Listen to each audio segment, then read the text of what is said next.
पूर्व प्रिंसिपल संदीप घोष को लेकर एक बड़ा दावा किया जा रहा है। संदीप घोष पर आरजीकर अस्पताल के एक छात्र का दावा सामने आया है।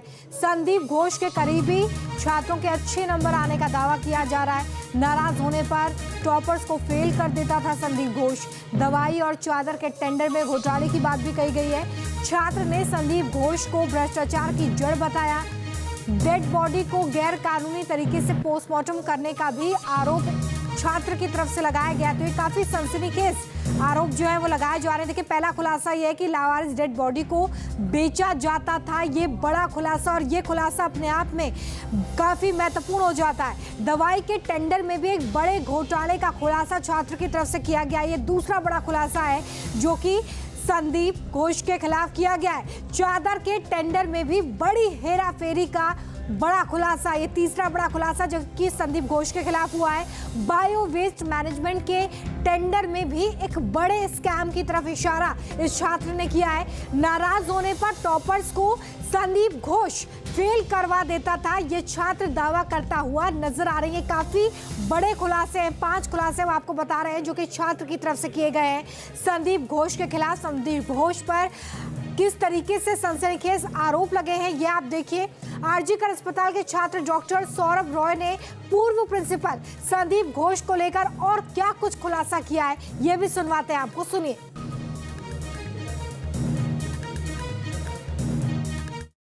2021 के बीच से यहाँ पे आए हैं। उससे पहले जो हमारे एक्स प्रिंसिपल सर थे उनके टाइम पे हम लोग स्टूडेंट जो थे, हम लोग हमारे कोई भी शिकायतें, कोई भी दिक्कतें लेकर उनके सामने जा सकते थे, उनके साथ बात कर सकते थे। पर ये नए प्रिंसिपल सर आने के बाद से वो बिल्कुल बंद हो गए। हम कभी भी हम जो स्टूडेंट्स हैं, रेसिडेंट्स हैं, हम अपने बात बताने के लिए उनके पास नहीं जा सकते थे। और ये जो उनके आने के बाद जो 2 ढाई साल 3 साल बीत गया है, इनमें से बहुत सारे ऐसे कॉम्प्लेंट्स आया है उनके बारे में। एक मेडिसिन खरीदने के स्कैम था। वो क्या था? वो ऐसा था कि उन्होंने ऐसा, ये कॉम्प्लेन है, अभी भी अंडर इन्वेस्टिगेशन है, कि ज़्यादा प्राइस देकर बुरे क्वालिटी की मेडिसिन खरीदना जा रहा है यहाँ पर। उसके बाद मेडिकल इंस्ट्रूमेंट्स का एक स्कैम निकला, जो भी ये सेम तरीके का स्कैम था। उसके बाद एक डेड बॉडी का स्कैम निकला, जहाँ पे हमारा फॉरेंसिक मेडिसिन डिपार्टमेंट के मॉर्ग से एक डेड बॉडी को लेकर ईएनटी के प्रैक्टिकल के लिए भेज दिया गया। पूर्व प्रिंसिपल संदीप घोष को लेकर एक बड़ा दावा किया जा रहा है। संदीप घोष पर आरजीकर अस्पताल के एक छात्र का दावा सामने आया है। संदीप घोष के करीबी छात्रों के अच्छे नंबर आने का दावा किया जा रहा है। नाराज होने पर टॉपर्स को फेल कर देता था संदीप घोष। दवाई और चादर के टेंडर में घोटाले की बात भी कही गई है। छात्र ने संदीप घोष को भ्रष्टाचार की जड़ बताया। डेड बॉडी को गैर कानूनी तरीके से पोस्टमार्टम करने का भी बड़ा खुलासा सूत्रों के हवाले से इस पूरे मामले में सामने आ रहा है। बड़ा दावा यह कि आरजी के अस्पताल में मानव अंगों के तस्करी का दावा किया जा रहा है। सूत्रों के हवाले से यह बड़ी खबर आपको बता दें। आरजीकर अस्पताल के कर्मियों पर तस्करी का दावा। ट्रेनिंग डॉक्टर को तस्करी का पता होने का दावा, यानी जिसका मर्डर और हत्या की गई उसको तस्करी के बारे में मालूम था। बहुत जल्द खुलासा करने वाली थी ये ट्रेनिंग डॉक्टर। सूत्रों के हवाले से यह भी खबर है, ट्रेनिंग डॉक्टर ने स्वास्थ्य भवन में भी इसकी शिकायत की थी। सूत्रों के हवाले से यह जानकारी सामने आ रही है कि ये ट्रेनिंग डॉक्टर जिसके साथ रेप हुआ, जिसका मर्डर किया गया, वो इन तमाम तथ्यों को सोशल मीडिया पर सबूतों के साथ खुलासा करने वाली थी।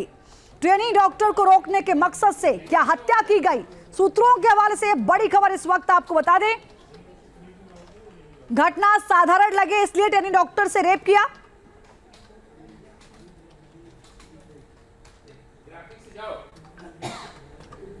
और मानव तस्करी का किस तरीके से कनेक्शन सामने आ रहा है वो भी आपको ग्राफिक के जरिए समझाते हैं कि देखिए किस तरीके से सूत्रों के हवाले से बड़ा खुलासा हुआ। अस्पताल में मानव अंगों की तस्करी का दावा किया जा रहा है। आरजीकर अस्पताल के कर्मियों पर तस्करी का दावा हो रहा है। इस पूरे मामले से किस तरीके के खुलासे हो रहे हैं उनको समझिए। ट्रेनिंग डॉक्टर को तस्करी का पता होने का भी दावा। बहुत जल्द ये ट्रेनिंग डॉक्टर इन तस्करी के मामले का खुलासा सोशल मीडिया के जरिए करने वाली थी। स्वास्थ्य भवन में भी इस ट्रेनिंग डॉक्टर के द्वारा इस पूरे मामले की शिकायत की गई थी। सोशल मीडिया पर सबूतों के साथ खुलासा करने वाली थी ये डॉक्टर। ट्रेनी डॉक्टर को रोकने के मकसद से हत्या हुई है, सूत्रों के हवाले से दावा किया जा रहा है। घटना साधारण लगे इसलिए ट्रेनी डॉक्टर से रेप किया गया। और संवाददाता रुमान इस वक्त हमारे साथ लाइव जुड़ चुके हैं। रुमान, क्या कुछ जानकारी इस मामले में? बहुत बड़े खुलासे सूत्रों के हवाले से जो जानकारी सामने आ रही है उसमें हो रही है कि इस हॉस्पिटल में मानव अंगों की तस्करी हुआ करती थी।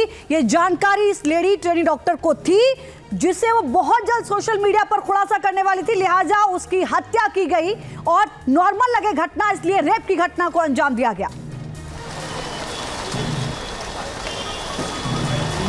देखिए, बिल्कुल डिप्टी सुपरिटेंडेंट अख्तर अली जो कि आरजीकर हॉस्पिटल में ही पहले थे, उन्होंने शिकायत की थी संदीप घोष जो कि पूर्व प्रिंसिपल है आरजीकर मेडिकल कॉलेज के, उनके खिलाफ स्वास्थ्य भवन में, और उसके बाद ही उनका तबादला मुर्शिदाबाद कर दिया गया। उन्होंने कई गंभीर आरोप लगाए थे। उन्होंने सीधे तौर पर कहा था कि जो तमाम टेंडर्स हैं उसमें कमीशन लिया जाता है जो प्रिंसिपल के द्वारा किया जाता है। और सबसे बड़ी बात है कि संदीप घोष जो इस कॉलेज के प्रिंसिपल हैं वो 20 सिक्योरिटी गार्ड के साथ चलते थे, 4 बाउंसर उनके साथ रहते थे। उन्होंने एक अपनी अलग लॉबी बना रखी थी जो कि उगाही में इन्वॉल्व थी। उनका ये भी आरोप था कि स्टूडेंट को जानबूझकर फेल कर दिया जाता था और मोटी रकम लेकर या तो उनको अच्छे नंबर दिए जाते थे या पास कराया जाता था। साथ ही साथ यहाँ बायो वेस्ट का जो टेंडर था उसमें बहुत ही कम बायो वेस्ट निकलता था। और ये बात जब अख्तर अली को पता चली, ऐसा उनका आरोप है, तो उन्होंने स्वास्थ्य भवन में शिकायत की और उस बाद ही उन्हें धमकियाँ मिलनी शुरू हो गई।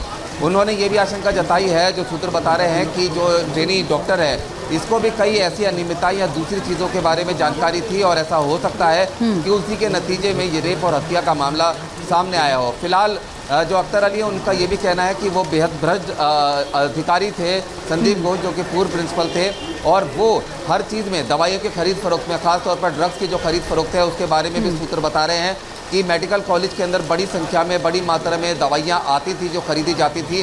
टेंडर अच्छी क्वालिटी का निकाला जाता था लेकिन लो क्वालिटी की दवाइयाँ और कम लेकर मोटा मुनाफा कमाया जाता था। किसके इशारे पर संदीप घोष ये सब कुछ कर रहे थे? हालांकि हाई कोर्ट ने भी सुनवाई के दौरान संदीप घोष की नियुक्ति पर सवाल उठाए थे, क्योंकि 16वें नंबर पर थे वो रैंक के हिसाब से, वरिष्ठता के हिसाब से, लेकिन उसके बावजूद भी आरजीकर मेडिकल कॉलेज का उनको प्रिंसिपल बनाया गया।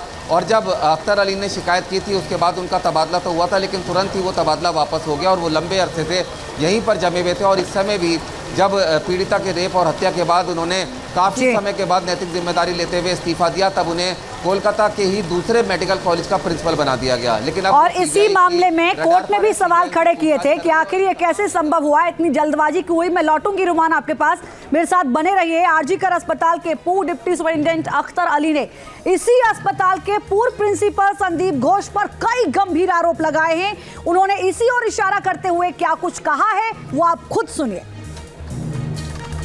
वो बहुत ही करप्टेड आदमी है। वो आरजीकर मेडिकल कॉलेज में स्टूडेंट लोगों को फेल कराना, टेंडर ऑर्डर दे करके 20% कमीशन लेना और ये हॉस्टल वगैरह अलॉटमेंट में पैसा लेना और स्टाफ सिलेक्शन कमीशन, मतलब आरजीकर में जो भी काम होता था, पोस्टिंग हो, ट्रांसफ़र हो, हाउस स्टाफशिप हो, सब जगह वो पैसा खाते थे। सिर्फ यही नहीं, गेस्ट हाउस में जूनियर जो स्टूडेंट है उन लोगों को बैठ करके शराब वगैरह पिलाते थे और उन स्टूडेंट लोगों से आंदोलन भी करवाते थे। मतलब एक माफिया राजा बोल सकते हैं। मैंने अपनी पूरे कैरियर में इतना गंदा इंसान नहीं देखा। और वो खुद उनके सिक्योरिटी के लिए 20 आदमी था प्लस 4 आदमी बाउंसर को लेके चलते थे। हमने तो फिल्म स्टार को देखा बाउंसर लेके चलते हुए, किसी प्रिंसिपल को अपनी जिंदगी में नहीं देखा। बहुत प्रभावशाली है आपके? हाँ बिल्कुल, इन्फ्लुएंशियल पावरफुल है, क्योंकि मैंने उनके अगेंस्ट में कंप्लेन किया था। मैं 2023 साल जुलाई में मैंने कंप्लेन किया था vigilance commission, anti corruption bureau, Shastri भवन हेडक्वार्टर में भी उनका ट्रांसफ़र भी हुआ था, लेकिन वो ट्रांसफ़र ऑर्डर फिर कुछ ही दिनों में रिवॉक हो गया। उनको फिर प्रिंसिपल पोस्ट पे ही दे दिया गया।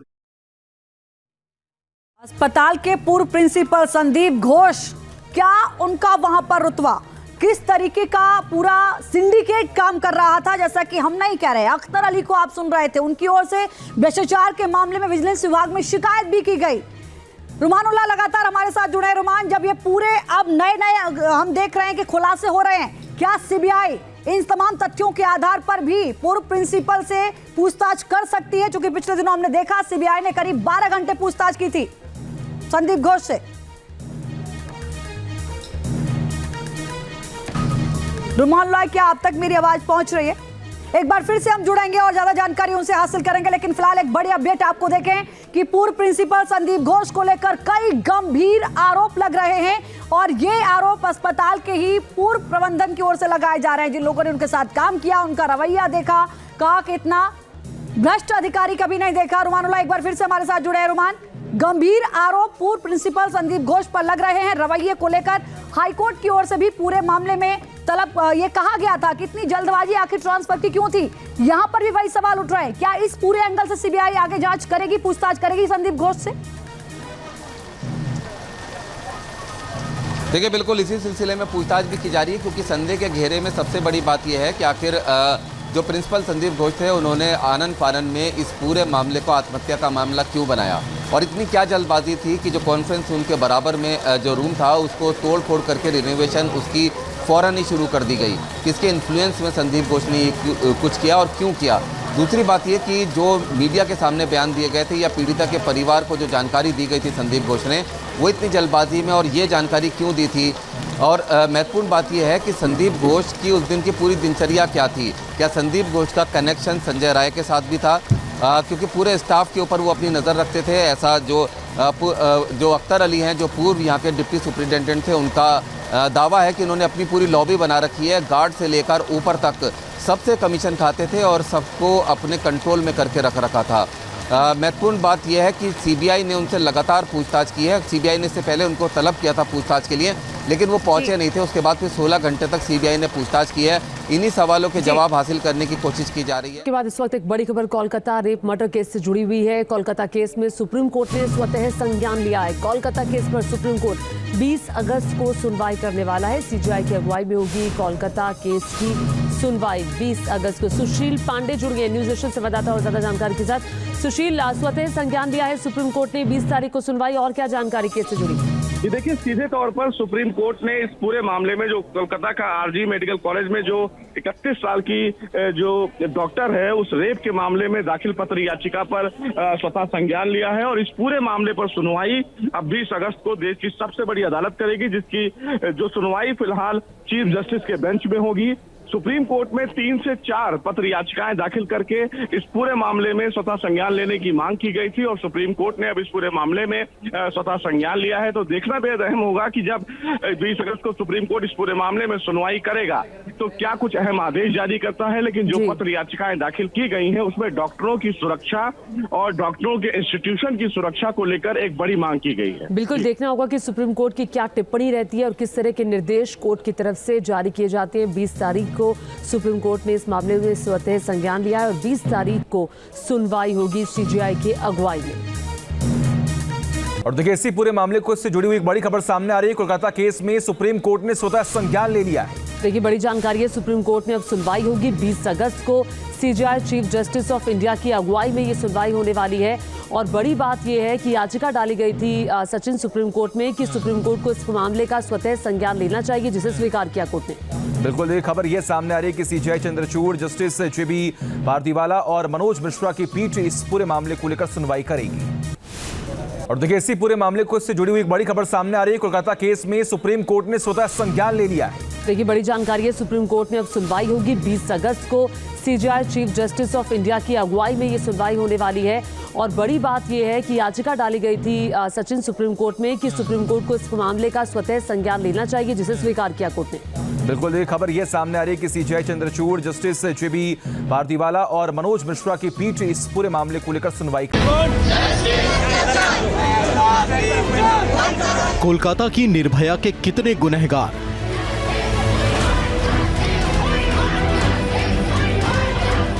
सीबीआई के हाथ अब तक कितने सुराग।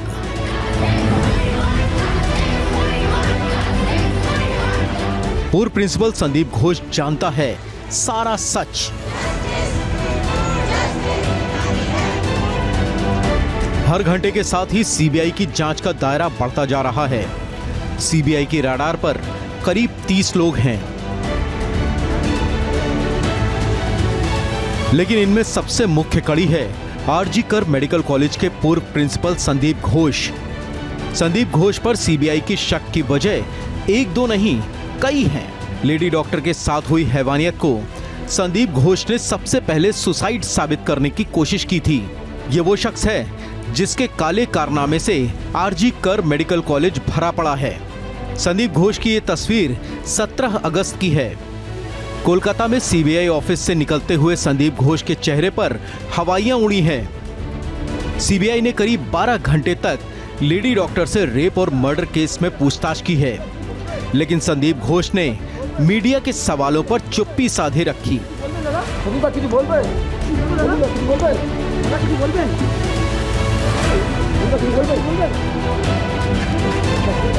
संदीप घोष समेत सीबीआई ने 30 लोगों की लिस्ट बनाई है जो किसी न किसी तरह से इस केस से कनेक्टेड हैं। सीबीआई के हाथ एक नोटबुक लगी है।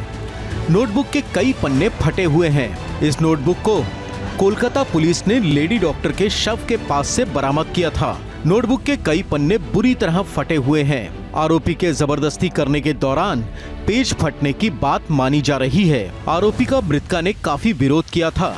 विरोध करने के दौरान ही नोटबुक के पन्ने फट गए होंगे।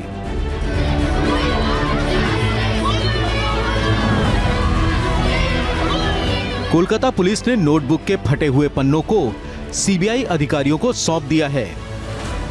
सूत्रों के मुताबिक अमूमन डॉक्टर्स के पास ऐसे नोटबुक होते हैं जिन पर दवाइयों के नाम लिखे होते हैं, लेकिन इस नोटबुक के पेज को जिस तरह से फाड़ा गया है, सीबीआई को शक है कि इसमें कुछ ऐसा तो नहीं लिखा था जो इस केस से सीधा जुड़ा हो।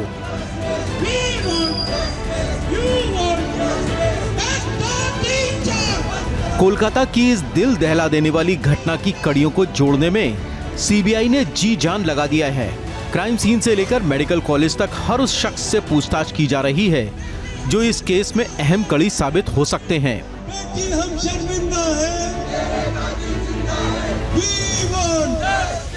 शनिवार को सीबीआई ने कोलकाता आर्म्ड पुलिस फोर्स की 4थी बटालियन के बैरक और कार्यालय की भी जांच की। सूत्रों के मुताबिक आरोपी संजय रॉय का यहां काफी आना जाना था। संजय रॉय अक्सर कोलकाता पुलिस के इसी ठिकाने पर ठहरा करता था। 9 अगस्त को रेप और मर्डर के बाद आरोपी के यहां आने की बात सामने आई है। सीबीआई टीम ने बैरक से कुछ सैंपल भी कलेक्ट किए हैं। बैरक और ऑफिस में लगे सीसीटीवी फुटेज की भी जांच सीबीआई कर रही है। आरोपी संजय राय को लेकर सीबीआई के हाथ कई अहम जानकारियां लगी हैं। सीबीआई ने सनसनीखेज वारदात में मदद के लिए मनोवैज्ञानिकों की टीम को भी कोलकाता बुलाया है।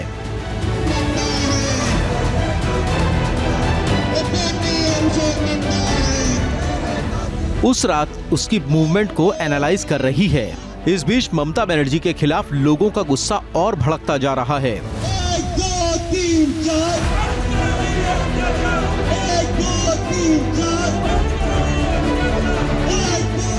2012 में दिल्ली में दरिंदगी की शिकार हुई निर्भया की मां ने ममता बनर्जी पर पद के दुरुपयोग का आरोप लगाया है। निर्भया की मां ने कहा, ममता बनर्जी दोषियों के खिलाफ कार्रवाई करने के बजाय मुद्दों से ध्यान भटकाने की कोशिश कर रही हैं। निर्भया की मां ने सरकार पर सवाल उठाते हुए कहा कि 12 साल बाद भी लड़कियों के साथ दरिंदगी को लेकर कुछ नहीं बदला। जब भी कोई घटना होता है निर्भया का नाम आता है, लेकिन निर्भया की घटना से, उसके मौत से हमने क्या सीखा है? हमारे सिस्टम में क्या बदलाव आया? हमारे कानून में जो भी बदलाव उस पे काम का क्या हुआ? आज भी हम 2012 में ही खड़े हैं। तो हम यही चाहते हैं कि जो भी हमारे देश के डॉक्टर्स बाहर रोड पे हैं उनको इंसाफ मिले, उस बच्ची को इंसाफ मिले, उस माँ बाप को इंसाफ मिले।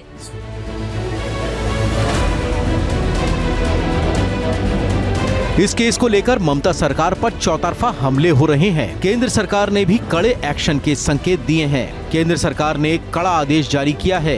अब सभी राज्यों में कानून व्यवस्था की निगरानी खुद केंद्र करेगा। सभी राज्यों को हर 2 घंटे पर कानून व्यवस्था की जानकारी देनी होगी। गृह मंत्रालय ने सभी राज्यों के डीजीपी को ऑर्डर दिया है। सभी राज्यों को हर 2 घंटे की सिचुएशन रिपोर्ट फैक्स, ईमेल, या व्हाट्सएप से भेजनी होगी। यह आदेश 16 अगस्त की शाम 4 बजे से लागू कर दिया गया है। 17 अगस्त की रात केंद्र ने इसका नोटिफिकेशन जारी कर दिया है।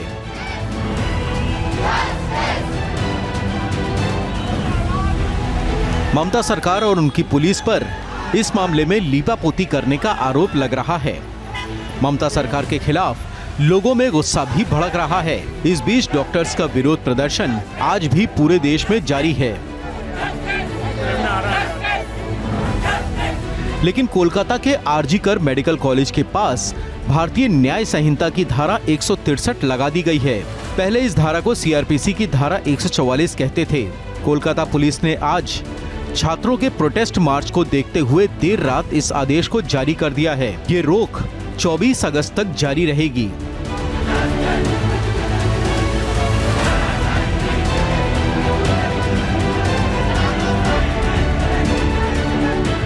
कोलकाता पुलिस के इस आदेश के खिलाफ आज छात्रों का गुस्सा भड़क सकता है। मेडिकल कॉलेज के छात्रों ने आज कोलकाता में बड़े विरोध प्रदर्शन की कॉल दी है।